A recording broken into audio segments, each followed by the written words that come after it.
ಆತ್ಮೀಯ ಪಾಲಕರೇ ಹಾಗೂ ನನ್ನ ಒಂದು ವಿದ್ಯಾರ್ಥಿಗಳೇ, ಶ್ರೀ ಗುರು ಕೋಚಿಂಗ್ ಕ್ಲಾಸಸ್ ಕಾಟ್ಗಿ ವತಿಯಿಂದ ಈ ವಿಡಿಯೋನ ಪ್ರಸ್ತುತಪಡಿಸಲಾಗುತ್ತಿದ್ದು, ಈ ವಿಡಿಯೋದಲ್ಲಿ ನಾನು ಡಿಸೆಂಬರ್ 13, 2025 ನಡೆದಂತಹ ನವೋದಯ ಪರೀಕ್ಷೆಯ ಕನ್ನಡ ವಾಕ್ಯವಳಿಯ ಉತ್ತರಗಳನ್ನು ತೆಗೆದುಕೊಂಡು ಬಂದಿದ್ದೇನೆ ವಿಶ್ಲೇಷಣೆಯೊಂದಿಗೆ. ವಿದ್ಯಾರ್ಥಿಗಳೇ, ಶ್ರೀ ಗುರು ಕೋಚಿಂಗ್ ಕ್ಲಾಸಸ್ ಕಾಟ್ಗಿ ವತಿಯಿಂದ ನಾವು RMS, ಸೈನಿಕ, ಮೊರಾರ್ಜಿ ಹಾಗೂ ಇನ್ನಿತರ ವಸತಿ ಶಾಲೆಗಳಿಗೆ ಆನ್ಲೈನ್ ಮತ್ತು ಆಫ್ಲೈನ್ ತರಬೇತಿಯನ್ನು ಕೊಡ್ತಾ ಬಂದಿದ್ದೇವೆ. ಅದರ ಉಪಯೋಗನ ಪಡೆದುಕೊಳ್ಬೇಕಪ್ಪ ಅಂದರೆ ಕೆಳಗೆ ಕೊಟ್ಟಂತಹ ನಂಬರ್ಗಳನ್ನು ಕಾಂಟ್ಯಾಕ್ಟ್ ಮಾಡಿ ಅಂತ ಹೇಳ್ತಾ, ಜೊತೆಗೆ ನಾವು ಕನ್ನಡ ಹಾಗೂ ಆಂಗ್ಲ ಮಾಧ್ಯಮ ಎರಡೂ ಮಾಧ್ಯಮದಲ್ಲಿ ತರಬೇತಿಯನ್ನು ಕೊಡ್ತಾ ಬರ್ತಿದ್ದೇವೆ. My dear students, this video is represented by Sri Guru Coaching Classes. If you want to take the online and offline classes for our upcoming Navodaya and Sainika RMS other exams, please contact the below number. We will do coaching Kannada as well as English medium, online as well as offline also. Up to now, you are not subscribed our YouTube channel, means subscribe it, like it, share it as much as possible from your side. Now, in this video, I am going to discuss Kannada classes. ವಿದ್ಯಾರ್ಥಿಗಳೇ, ಈ ಇದರಲ್ಲಿ ನಾನು Kannada ವಾಕ್ಯವಳಿಯನ್ನು discuss ಮಾಡ್ತಾ ಹೋಗೋಣ. ನಿಮ್ಮ ಮೊದಲ ಗದ್ಯವಾಗ ನೋಡಿ, ಹೂಗಳು ನಮಗೆ ಅನೇಕ ರೀತಿಯಲ್ಲಿ ಉಪಯುಕ್ತವಾಗಿವೆ. ಹೂಗಳು ನಮಗೆ ಅನೇಕ ರೀತಿಯಲ್ಲಿ ಉಪಯುಕ್ತವಾಗಿವೆ. ಹೂಗಳು ವಿವಿಧ ಬಣ್ಣಗಳು ಮತ್ತು ವಿವಿಧ ಆಕಾರಗಳಲ್ಲಿ ಇರುತ್ತವೆ. ಅವು ಸೌಂದರ್ಯದ ಪ್ರತೀಕ. ಹೂಗಳು ಧಾರ್ಮಿಕ ಕ್ರಿಯೆಗಳಲ್ಲಿ ಬಳಕೆಯಾಗುತ್ತವೆ. ಹೂಗುಚ್ಛಗಳು ಪ್ರೀತಿ ಮತ್ತು ಮೆಚ್ಚುಗೆಯನ್ನು ಪ್ರಕಟಪಡಿಸುತ್ತವೆ. ಹೂವಿನ ಹಾರವನ್ನು ದೇವತಾ ಕಾರ್ಯಗಳಲ್ಲಿ ಹಾಗೂ ಪ್ರಮುಖ ವ್ಯಕ್ತಿಗಳನ್ನು ಗೌರವಿಸುವ ಸಂದರ್ಭಗಳಲ್ಲಿ ಬಳಸಲಾಗುತ್ತದೆ. ಹೂಗಳನ್ನು ಹೂದಾನಿಗಳಲ್ಲಿ ಜೋಡಿಸಿರುವ ಮೂಲಕ ನಾವು ಜೀವಿಸುವ ಪರಿಸರವನ್ನು ಸುಂದರಗೊಳಿಸಲಾಗುತ್ತದೆ. ಹೂಗಳಿಂದ ಹಲವು ವ್ಯಾವಹಾರಿಕ ಉಪಯೋಗಗಳು ಇವೆ. ಅವುಗಳನ್ನು ಸುಗಂಧ ದ್ರವ್ಯಗಳು, ಟೀ ಹಾಗೂ ಅಲಂಕಾರಿಕ ಪ್ರಸಾಧನಗಳಲ್ಲಿ ಉಪಯೋಗಿಸಲಾಗುತ್ತದೆ. ಕೆಲವು ಹೂಗಳನ್ನು ಔಷಧಿಗಳ ತಯಾರಿಕೆಯಲ್ಲೂ ಬಳಸಲಾಗುತ್ತದೆ. ಸಂಕ್ಷಿಪ್ತವಾಗಿ ಹೇಳುವುದಾದರೆ, ಹೂಗಳು ಮಹತ್ವವಾದವುಗಳು, ಏಕೆಂದರೆ ಅವು ಶರೀರ ಹಾಗೂ ಮನಸ್ಸಿನ ಮೇಲೆ ಸಕಾರಾತ್ಮಕ ಪರಿಣಾಮವನ್ನು ಬೀರುತ್ತವೆ. ಇದು ಮೊದಲ ವಾಕ್ಯವೃಂದ. ಈ ವಾಕ್ಯವೃಂದಕ್ಕೆ ಸಂಬಂಧಿಸಿದ ಪ್ರಶ್ನೆಗಳನ್ನು ನೋಡೋದಾದರೆ, ಮೊದಲ ಪ್ರಶ್ನೆ ನೋಡಿ, ಹೂಗಳು ಅನೇಕ ರೀತಿಯಲ್ಲಿ. ಆಪ್ಷನ್ ಎ ನೀಡುವುದು, ಆಪ್ಷನ್ ಬಿ ಉಪಯುಕ್ತವಾಗಿವೆ, ಆಪ್ಷನ್ ಸಿ ಮಾರಲಾಗುವುದು, ಆಪ್ಷನ್ ಡಿ ಹಾನಿಕಾರಕವಾದವು. ಸರ್, ಯಾವ ಆಯ್ಕೆ ಸರಿಯಾಗಿದೆ ಅಂದ್ರೆ ನೋಡಿ, ಇಲ್ಲಿ ಹೂಗಳು ನಮಗೆ ಅನೇಕ ರೀತಿಯಲ್ಲಿ ಉಪಯುಕ್ತವಾಗಿವೆ. ಏನಾಗಿವೆ? ಉಪಯುಕ್ತವಾಗಿವೆ. Option B is correct. ಹೂಗಳು ನಮಗೆ ಅನೇಕ ರೀತಿಯಲ್ಲಿ ಉಪಯುಕ್ತವಾಗಿವೆ. ಎರಡನೇ ನೋಡಿ, ಹೂಗಳು ಡ್ಯಾಶ್ ಇರುತ್ತವೆ. ಎ ವಿವಿಧ ಆಕಾರಗಳಲ್ಲಿ, ಬಿ ವಿವಿಧ ಬಣ್ಣಗಳಲ್ಲಿ, ಸಿ ವಿವಿಧ ಬಣ್ಣಗಳು ಮತ್ತು ಆಕಾರಗಳಲ್ಲಿ, ಡಿ ಸಮಾನ ಆಕಾರಗಳಲ್ಲಿ.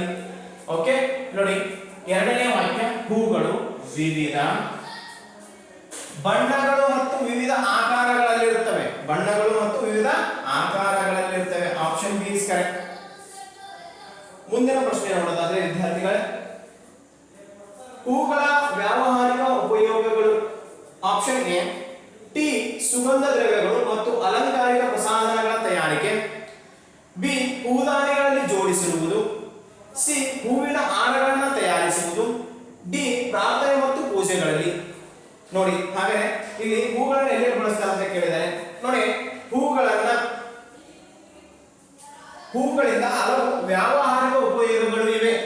ನೋಡಿ, ಏನ್ ಸರ್? ಅವುಗಳನ್ನು ಸುಗಂಧ ದ್ರವ್ಯಗಳು ಹಾಗೂ ಟೀ ಹಾಗೂ ಅಲಂಕಾರಿಕ ಪ್ರಸಾಧನಗಳಲ್ಲಿ ಉಪಯೋಗಿಸಲಾಗುತ್ತದೆ. ಇದು ಸರಿಯಾದ ಉತ್ತರ. ಮೀನ್ಸ್ ಯಾವುದು option? Option A is correct. ಆಯ್ಕೆ ಸರಿಯಾಗಿದೆ, ಆಪ್ಷನ್ ಎ.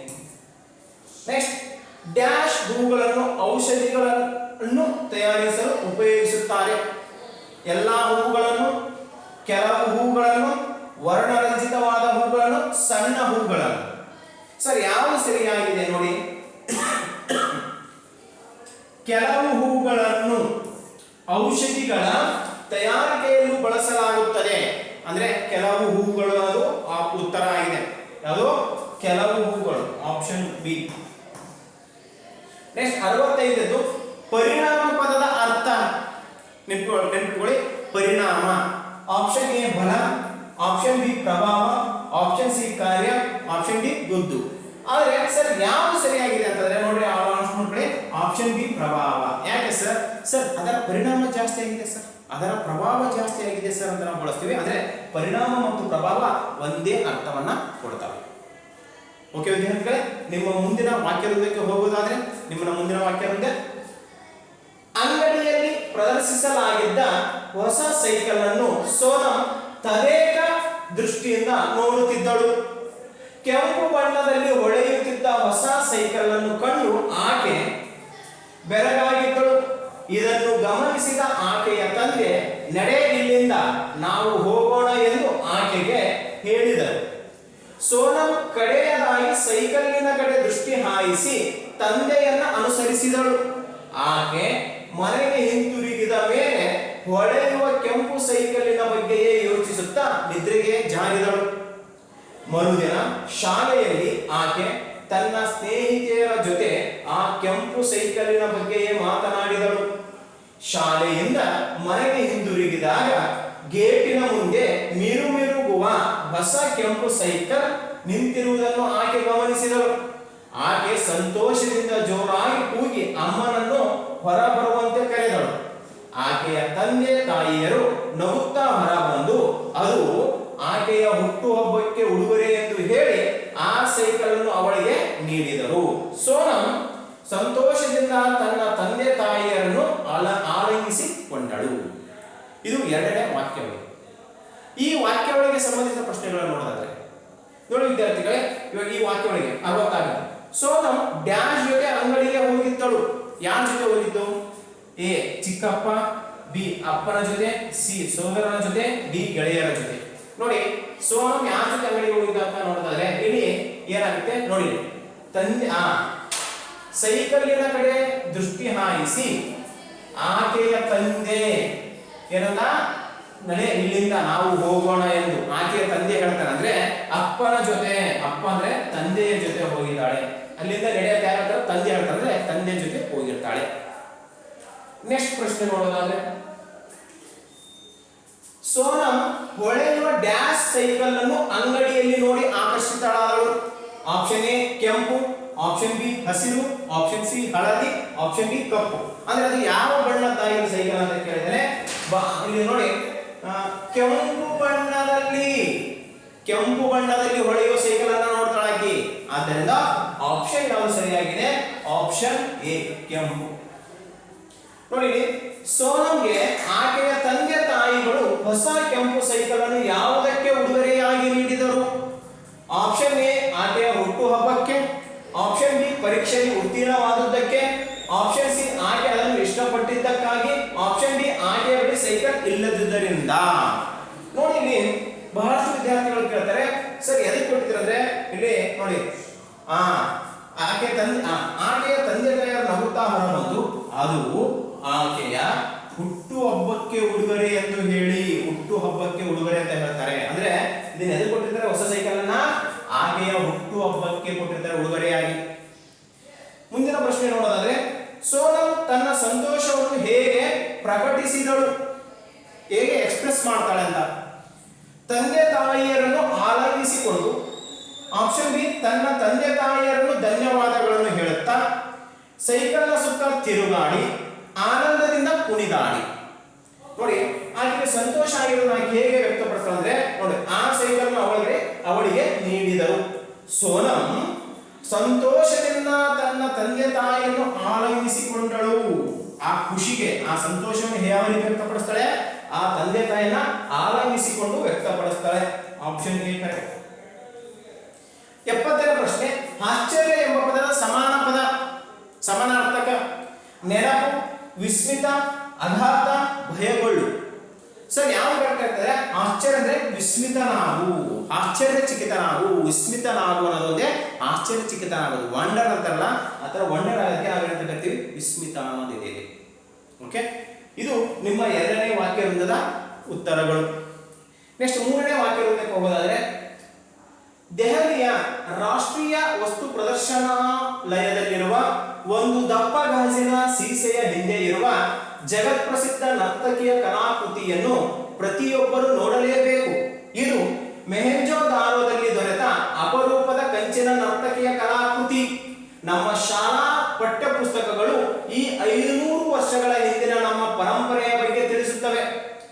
ಆಕೆಯ ಎಡಗೈಯಲ್ಲಿ ಚಿಪ್ಪುಗಳಿಂದಲೂ ದಂತದಿಂದಲೂ ಲೋಹದಿಂದಲೂ ತಯಾರಿಸಲಾದ ಬಳೆಗಳ ತೋಳುಗಳಿಂದ ಮೊಳಕೈಯವರೆಗೆ ಅಲಂಕೃತಗೊಂಡಿವೆ. ಆಕೆಯ ಕೊರಳಿನಲ್ಲಿ 3 ಪದಕಗಳೊಂದಿಗೆ ಆಧುನಿಕ ಕಲಾಶೈಲಿಯಲ್ಲಿ ನಿರ್ಮಿತವಾಗಿರುವ ಕಂಠಹಾರವು ಬಲಗೈಯ ಮುಂಗೈ ಮತ್ತು ಮೊಳಗೈಗಳಲ್ಲಿ ಕೆಲವು ಬಳೆಗಳು ಇವೆ. ಆಕೆ ನಿರ್ಭೀತ ಮಾನವ ಶಕ್ತಿಯ ಪ್ರತೀಕದಂತೆ ಕಾಣಿಸುತ್ತಾಳೆ ಮತ್ತು ಒಂದು ಕಲಾಕೃತಿಯು ನಮ್ಮ ಇಂದ್ರಿಯಗಳ ಮೇಲೆ ಪರಿಣಾಮಕಾರಿ ಪ್ರಭಾವ ಬೀರುವುದನ್ನು ಇದು ಪ್ರತಿನಿಧಿಸುತ್ತದೆ. ಇದು ಪ್ರಶ್ನೆ. ಓಕೆ ಸರ್, ನೋಡಿ ಇಲ್ಲಿ ಪ್ರಶ್ನೆ ಅದು ವಾಕ್ಯವಿಲ್ಲ. ಇದಕ್ಕೆ ಸಂಬಂಧಪಟ್ಟ ಪ್ರಶ್ನೆಗಳು ಯಾವ ರೀತಿ ಕೊಟ್ಟಿದೆ ನೋಡೋಣ. ನರ್ತಕಿಯು ದಪ್ಪ ಗಾಜಿನ ಸೀಸೆ ಎಂದಿರಲು ಕಾರಣ ಏನು? ರೀಸನ್ ಏನಂತ ಕೇಳಿದ್ರೆ, ಇದು ಅಪರೂಪದ ಕಲಾಕೃತಿ, ಆಕೆ ಪ್ರಸಿದ್ಧ ನರ್ತಕಿ, ಬೆಲೆ ಬಾಳುವ ಆಭರಣಗಳನ್ನು ಆಕೆಗೆ ತೊಡಿಸಲಾಗಿದೆ, ಆಕೆ ನಿರ್ಭಯಳು. ನೋಡಿ, ರಾಷ್ಟ್ರೀಯ ವಸ್ತು ಪ್ರದರ್ಶನಾಲಯದಲ್ಲಿರುವ ಒಂದು ದಪ್ಪ ಗಾಜಿನ ಸೀಸೆ ಎಂದಿರಲು ಜಗತ್ ಪ್ರಸಿದ್ಧ ನರ್ತಕಿ ಅಂದಾಗ ಬಹಳ ವಿದ್ಯಾರ್ಥಿಗಳು ಆಕೆ ಪ್ರಸಿದ್ಧ ನರ್ತಕಿ ಅನ್ಕೊಂಡಿದ್ದಾರೆ. ಆಕೆ ಜೀವಂತ ಇಲ್ಲ, ಅದೊಂದು ಮೂರ್ತಿ, ಕಲಾಕೃತಿ. ಅದು ಪ್ರೆಸೆಂಟ್ ಅವಳು ಜೀವಂತ ಇಲ್ಲ. ಪ್ರತಿಯೊಬ್ಬರು ನೋಡಲೇಬೇಕು. ಇದು ಮೊಹೆಂಜೋದಾರೊದಲ್ಲಿ ದೊರೆತಿದ ಅಪರೂಪದ ಕಂಚಿನ ನರ್ತಕಿಯ ಕಲಾಕೃತಿ. ಇದು ಅಪರೂಪ, ಬಹಳ ರೇರ್ ಅಂತ ಕರಿತೀವಲ್ಲ, ಆ ರೀತಿ ಅಪರೂಪ. ಆದ್ದರಿಂದ ಅದನ್ನ ಏನ್ ಮಾಡಿದ್ದಾರೆ, ಅದನ್ನ ಗಾಜಿನ ಸೀಸೆ ಅದಕ್ಕೆ ಇಟ್ಟಿದ್ದಾರೆ, ಬಹಳ ಅಪರೂಪವಾಗಿರೋದ್ರಿಂದ. ಮುಂದಿನ ಪ್ರಶ್ನೆ ನೋಡೋಣ. ಪದಕಗಳು ಯಾವುದರ ಭಾಗ? ಪದಕಗಳು ಎಲ್ಲಿ ಹಾಕೋತಾರೆ ಅಂತ ಕೇಳಿದರೆ, ಎ ಬಳೆಗಳು, ಕಂಠಹಾರ, ಮುಂಗೈ ಕಡಗಗಳು, ಮೊಳಗೈಗೆ ತಾಗುತ್ತಿರುವ ಆಭರಣಗಳು. ಓಕೆ, ನೋಡಿ ಹಾಗಾಗಿ ನೋಡ್ರಿ, ಆಕೆಯ ಎಡಗೈ ಚಿಪ್ಪುಗಳಿಂದ ದಂತಗಳಿಂದ ಲೋಹಗಳಿಂದಲೂ ತಯಾರಿಸಲಾದ ಬಳೆಗಳು ತೋಳುಗಳಿಂದಲೂ ಮೊಳಕೈಯವರೆಗೆ ಅಲಂಕೃತಗೊಂಡಿವೆ.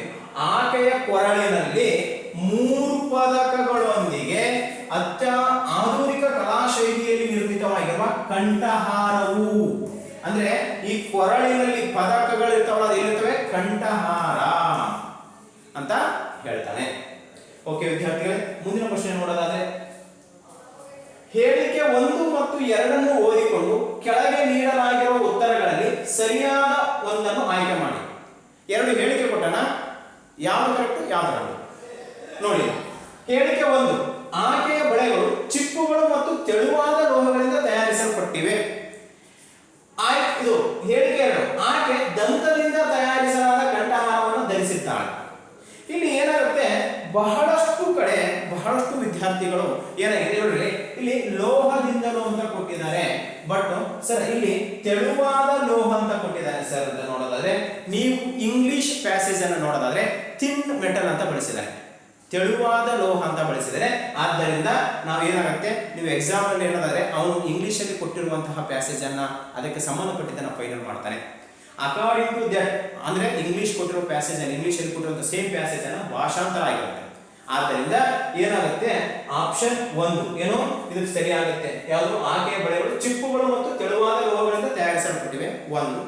2 ಏನಾಗಿದೆ, ಸಾರಿ ಎಕ್ಸ್ಕ್ಯೂಸ್ ಮೀ, ಆಕೆ ದಂತದಿಂದ ತಯಾರಿಸಲಾದ ಕಂಠಹಾರವನ್ನು ಧರಿಸಿದ್ದಾಳೆ ಅಂತ ಹೇಳಿದೆ. ದಂತದಿಂದ ತಯಾರಿಸಲಾದ ಕಂಠಹಾರ. ಇಲ್ಲಿ ನೋಡಿ, ಕಂಠಹಾರ ಎಲ್ಲಿಂದ ಯಾವುದರಿಂದ ತಯಾರಾಗಿದೆ ನೋಡೋದಾದ್ರೆ, ಕಂಠಹಾರವು ಪದಕಗಳೊಂದಿಗೆ ಆಧುನಿಕ ಕಲಾಶೈಲಿಯಲ್ಲಿ, ಅಂದ್ರೆ ಪದಕಗಳಿಂದ ತಯಾರಾಗಿದೆ, ದಂತಗಳಿಂದ ಅಲ್ಲ. ದಂತಗಳಿಂದ ಏನು ತಯಾರಾಗಿದೆ? ಆಕೆಯ ಬಳೆಗಳು ತಯಾರಾಗಿದ್ದಾವೆ. ಓಕೆ, ಅದನ್ನ ನೆನಪಿರಲಿ. ಆದ್ದರಿಂದ ಹೇಳಿಕೆ 2 ತಪ್ಪಾಗುತ್ತೆ, ಇದು ತಪ್ಪು. ಹೇಳಿಕೆ 1 ಸರಿಯಾಗುತ್ತೆ. ಓಕೆ, ಅಂದ್ರೆ 1 ಸರಿ 2 ತಪ್ಪು. 1ನೇ ಹೇಳಿಕೆ ಸರಿ, 2ನೇ ಹೇಳಿಕೆ ತಪ್ಪು ಆಗುತ್ತೆ. ನೆಕ್ಸ್ಟ್ ಮುಂದಿನ ಪ್ರಶ್ನೆ ನೋಡೋದಾದ್ರೆ, ಕೆಳಗಿನವುಗಳಲ್ಲಿ ನಿರ್ಭಯ ಪದಕ್ಕೆ ಪರ್ಯಾಯವಲ್ಲದ ಪದ ಯಾವುದು? ಓಕೆ, ನಿರ್ಭಯ ಪದಕ್ಕೆ ಪರ್ಯಾಯವಲ್ಲದ ಪದ ಯಾವುದು? ಆಪ್ಷನ್ ಎ ಹೆದರು, ಆಪ್ಷನ್ ಬಿ ಸಾಹಸ, ಆಪ್ಷನ್ ಸಿ ಪರಾಕ್ರಮ, ಆಪ್ಷನ್ ಡಿ ಧೈರ್ಯ. ನೋಡ್ರಿ, ಸಾಹಸ, ಪರಾಕ್ರಮ, ಧೈರ್ಯ ಇವು 3 ಒಂದೇ ಅರ್ಥವನ್ನು ಕೊಡ್ತವೆ. ಹೆದರು ಅಂದ್ರೆ ಇದು ಪರ್ಯಾಯವಲ್ಲದ ಪದ ಯಾವುದು? ಹೆದರು. ವಿದ್ಯಾರ್ಥಿಗಳೇ, ಮುಂದಿನ ಪ್ರಶ್ನೆ ನೋಡೋದಾದ್ರೆ, ಕಲಾಕೃತಿ ಶಬ್ದದ ಅರ್ಥ ಕಲೆಗಳಿಗೆ ಸಂಬಂಧಿಸಿದ ಸಂಗತಿ, ಮಾನವ ನಿರ್ಮಿತ ಕಲೆಗಳ ನಮೂನೆಗಳು, ಭೂಮಿಯಿಂದ ಅಗೆದು ತೆಗೆದ ವಸ್ತುಗಳು, ಕಂಚಿನ ಪ್ರತಿಮೆಗಳು. ಇಲ್ಲಿ ಬಹಳಷ್ಟು ವಿದ್ಯಾರ್ಥಿಗಳಿಗೆ ಗೊಂದಲ ಎ ಮತ್ತು ಬಿ. ಕಲಾಕೃತಿ ಅಂದ್ರೆ ಕಲೆಗಳಿಗೆ ಸಂಬಂಧಿಸಿದ ಸಂಗತಿ ಅಂತ ಅನ್ಕೊಂಡಿದ್ದಾರೆ. ಅಲ್ಲ ವಿದ್ಯಾರ್ಥಿಗಳೇ, ಕಲಾಕೃತಿ ಅಂದ್ರೆ ಮಾನವ ನಿರ್ಮಿತ ಕಲೆಗಳ ನಮೂನೆಗಳು. ಯಾವುದಾದ್ರೂ ಒಂದು ಕಲೆ ಅಂದರೆ ಅದು ಮಾನವನಲ್ಲಿರುವಂತಹ ಒಂದು ಟ್ಯಾಲೆಂಟ್ ಅನ್ನ, ಒಂದು ಬುದ್ಧಿಯನ್ನ ತೋರಿಸಿ ನಾವು ಅಲ್ಲಿ ಏನ್ ಮಾಡ್ತೀವಿ, ಒಂದು ಕಲೆಯನ್ನ ಅಂದ್ರೆ ಆಕೃತಿಯನ್ನು ನಿರ್ಮಾಣ ಮಾಡ್ತಾರೆ. ಅಂದ್ರೆ ಮಾನವ ನಿರ್ಮಿತ ಕಲೆಗಳ ನಮೂನೆಗಳಾಗತ್ತೆ, ಹೌದಲ್ವಾ? ಓಕೆ, ಕಲೆಯ ಆಕೃತಿ, ನಿಮ್ಮ ಕಲೆಯನ್ನ ಆಕೃತಿ ಮೇಲೆ ತೋರಿಸುತ್ತಾರೆ. ಆದ್ದರಿಂದ ಅದು ಮಾನವ ನಿರ್ಮಿಸ್ತಾನೆ. ಮಾನವ ನಿರ್ಮಿಸಿಲ್ಲ ಅಂದ್ರೆ ಅದಕ್ಕೆ ಏನು ವ್ಯಾಲ್ಯೂ ಇರಲ್ಲ, ಕಲಾಕೃತಿಗೆ ಯಾವುದೇ ರೀತಿಯ ಬೆಲೆ ಇರಲ್ಲ. ಮಾನವ ನಿರ್ಮಿಸಿದ ಮೇಲೆ ಆ ಕಲಾಕೃತಿಗೆ ಬೆಲೆ ಬರಲ್ಲ. ಓಕೆ ವಿದ್ಯಾರ್ಥಿಗಳೇ, ಇದು ನಿಮ್ಮ ಮೂರನೇ ವಾಕ್ಯಾವಳಿಗೆ ಸಂಬಂಧಿಸಿದ ಉತ್ತರಗಳು. ಇವಾಗ ಕೊನೆಯ ವಾಕ್ಯಾವಳಿ, 4ನೇ ವಾಕ್ಯಾವಳಿ. ಇಂದು ದೊಡ್ಡ ಗಾತ್ರದ ಪಾಂಡಾಗಳು ಹೆಚ್ಚಿನ ಸಂಖ್ಯೆಯಲ್ಲಿ ಮಧ್ಯ ಚೀನಾದ ಬಿದಿರಿನ ಕಾಡುಗಳನ್ನು ಮತ್ತು ಟಿಬೇಟಿನಲ್ಲಿ ಅಲ್ಪ ಪ್ರಮಾಣದಲ್ಲಿ ಕಾಣಸಿಗುತ್ತವೆ. ಬಿದಿರಿನ ಕಾಡುಗಳು ಅವುಗಳಿಗೆ ಆಹಾರ, ಆವಾಸ ಮತ್ತು ಸುರಕ್ಷತೆಯನ್ನು ನೀಡುತ್ತವೆ. ದೊಡ್ಡ ಗಾತ್ರದ ಪಾಂಡಗಳು ತಮ್ಮ ಬಹುಪಾಲು ಸಮಯವನ್ನ ಬಿದಿರಿನ ಚಿಗುರುಗಳನ್ನು ಅಗಿಯುತ್ತಾ ಬಿದಿರಿನ ಕಾಡುಗಳಲ್ಲಿ ಅಡ್ಡಾಡುತ್ತಾ ಕಳೆಯುತ್ತವೆ. ಇವು ಬಿದಿರಿನ ಚಿಗುರುಗಳನ್ನು ಅಪಾರ ಪ್ರಮಾಣದಲ್ಲಿ ಸೇವಿಸುವುದರಿಂದಲೂ ಈ ಚಿಗುರುಗಳ ಹೊರತಾಗಿ ಅವು ಬೇರೇನನ್ನು ತಿನ್ನುವುದರಿಂದಲೂ ತಿನ್ನದಿರುವುದರಿಂದಲೂ, ಅಂದ್ರೆ ಬೇರೆ ಏನು ತಿನ್ನಲ್ಲ, ತಿನ್ನದಿರುವುದರಿಂದಲೂ ಅವುಗಳಿಗೆ ಸದಾಕಾಲವು ಸಾಕಷ್ಟು ಆಹಾರ ದೊರಕುವುದಿಲ್ಲ. ಇವುಗಳ ಆವಾಸ ಸ್ಥಾನವನ್ನು ಬೃಹತ್ ಪ್ರಮಾಣದಲ್ಲಿ ನಾಶ ಮಾಡುತ್ತಿರುವುದರಿಂದಲೂ ಪಾಂಡಗಳನ್ನು ಅಪಾರ ಪ್ರಮಾಣದಲ್ಲಿ ಬೇಟೆಯಾಡುವುದರಿಂದಲೂ ಇವುಗಳ ಸಂತತಿ ಅಳಿವಿನಂಚಿಗೆ ಸಾಗುತ್ತಿದೆ. ಇವುಗಳನ್ನು ಈಗ ಮೃಗಾಲಯಗಳಲ್ಲಿ ಮಾತ್ರವೇ ನೋಡಲು ಸಾಧ್ಯ. ಆದರೆ ದೊಡ್ಡ ಗಾತ್ರದ ಪಾಂಡಗಳ ಸಂರಕ್ಷಣೆ ಅಷ್ಟೊಂದು ಸುಲಭವಾದುದಲ್ಲ, ಏಕೆಂದರೆ ಅವುಗಳಿಗೆ ಆಹಾರ ಸರಬರಾಜು ಮಾಡುವುದು ತುಂಬಾ ಕಷ್ಟ. ಅವುಗಳಿಗೆ ಯಾಕಂದ್ರೆ ನೋಡಿ, ಒಂದು ಸೆಕೆಂಡ್, ದೊಡ್ಡ ಗಾತ್ರದ ಪಾಂಡಗಳ ಸಂರಕ್ಷಣೆ ಅಷ್ಟೊಂದು ಸುಲಭವಾದುದಲ್ಲ, ಏಕೆಂದರೆ ಅವುಗಳಿಗೆ ಆಹಾರ ಸರಬರಾಜು ಮಾಡುವುದು ತುಂಬಾ ಕಷ್ಟ ಅಂತ ಹೇಳಿದ್ದಾರೆ. ಓಕೆ ಸರ್, ಇವಾಗ ಪ್ರಶ್ನೆಗಳು ನೋಡೋದಾದ್ರೆ, ದೊಡ್ಡ ಗಾತ್ರದ ಪಾಂಡಗಳನ್ನು ಮೃಗಾಲಯದಲ್ಲಿ ಸಂರಕ್ಷಿಸುವುದು ತುಂಬಾ ಕಠಿಣ. ಏಕೆ? ಆಪ್ಷನ್ ಎ, ಮೃಗಾಲಯಗಳು ಜನಸಂದಣಿಯ ತಾಣ.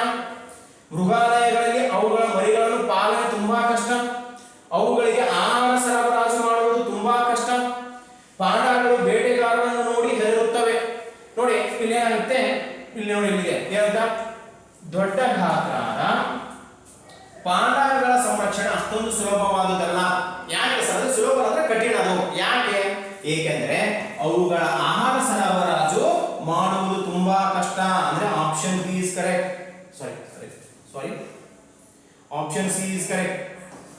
ಆಯ್ಕೆ ಸಿ, ಅವುಗಳಿಗೆ ಆಹಾರ ಸರಬರಾಜು ಮಾಡೋದು ತುಂಬಾ ಕಷ್ಟ. ಯಾಕಂದ್ರೆ ಅವು ಅತಿ ಹೆಚ್ಚು ಆಹಾರವನ್ನು ತಿಂತಾವೆ, ಅದು ಎಸ್ಪೆಷಲಿ ಬಿದಿರಿನ ಚಿಗುರನ್ನು ಜಾಸ್ತಿ ತಿಂತಾವೆ ಅವು. ಆದ್ದರಿಂದ ಓಕೆ, ನೆಕ್ಸ್ಟ್, ದೊಡ್ಡ ಗಾತ್ರದ ಪಾಂಡಗಳ ಮುಖ್ಯ ಆಹಾರ ಯಾವುದು? ಮೇನ್ ಫುಡ್ ಯಾವುದು ಅಂತ ಕೇಳಿದ್ರೆ ಬಿದುರಿನ ಮರಗಳು, ಬಿದುರಿನ ಚಿಗುರುಗಳು, ಬಿದುರಿನ ಎಲೆಗಳು, ಹಸಿರೆಲೆಗಳು ಮತ್ತು ಹುಲ್ಲು. ನೋಡಿ ಇಲ್ಲಿ ದೊಡ್ಡ ಪಾಂಡಗಳು ಜಾಸ್ತಿ ಏನಿರ್ತವೆ ನೋಡಿ, ಏನ್ ಹೇಳಿದ್ರೆ ಬಿದಿರಿನ ಚಿಗುರುಗಳನ್ನು ಅಗಿಯುತ್ತಾ ಅಂದ್ರೆ ಅವನ್ನ ತಿಂತವೆ. ಓಕೆನಾ? ಅವನ್ನ ಬಾಯಾಡಿಸಿದ್ರೆ ಅವನ್ನೇ ತಿಂತವೆ, ಅಂದ್ರೆ ಬಿದಿರಿನ ಚಿಗುರುಗಳು. ಈ ಅಪೂರ್ವ ಪ್ರಾಣಿ ಸಂತತಿಯು ನಶಿಸುತ್ತಿರಲು ಕಾರಣವೇನು? ಆಪ್ಷನ್ ಎ, ಮೃಗಾಲಯಗಳಲ್ಲಿ ಪ್ರದರ್ಶಿಸುವುದಕ್ಕೋಸ್ಕರ ಹೆಚ್ಚಿನ ಸಂಖ್ಯೆಯಲ್ಲಿ ಹಿಡಿದು ತರುವುದು, ಹೆಚ್ಚಿನ ಸಂಖ್ಯೆಯಲ್ಲಿ ಬೇಟೆಯಾಡುವುದು ಮತ್ತು ಅವುಗಳ ನೈಸರ್ಗಿಕ ಆವಾಸ ಸ್ಥಾನಗಳನ್ನು ನಾಶ ಮಾಡುತ್ತಿರುವುದು.